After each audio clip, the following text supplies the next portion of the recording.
As I'm reading through the book of Ephesians, I've been noticing this theme.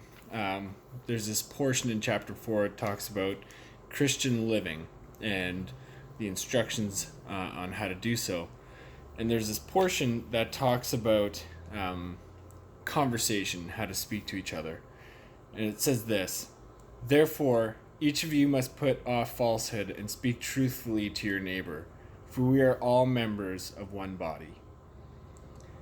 The problem with this is that sometimes telling the truth can be hard, and it's way easier to lie. And sometimes telling the truth we feel like can be destructive. But the truth doesn't have to be. You know, if you go a few verses down, it says, "Do not let any corruptive talk come out of your mouths, but only what is helpful for building up others according to their needs, that it may be beneficial to those who listen." The words we say, the truth we have to speak, does not have to be soft. Sometimes it's hard. Sometimes speaking the truth does create a little bit of tension, but it can be so beneficial. It can be very healthy.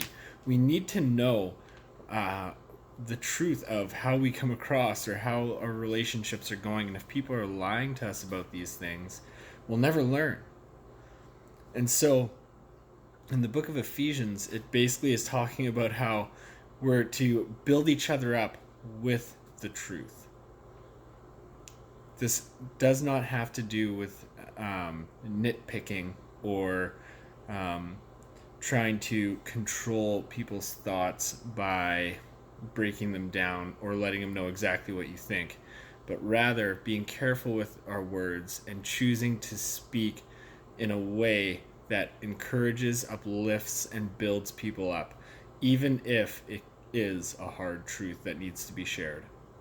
So I hope you're encouraged by this.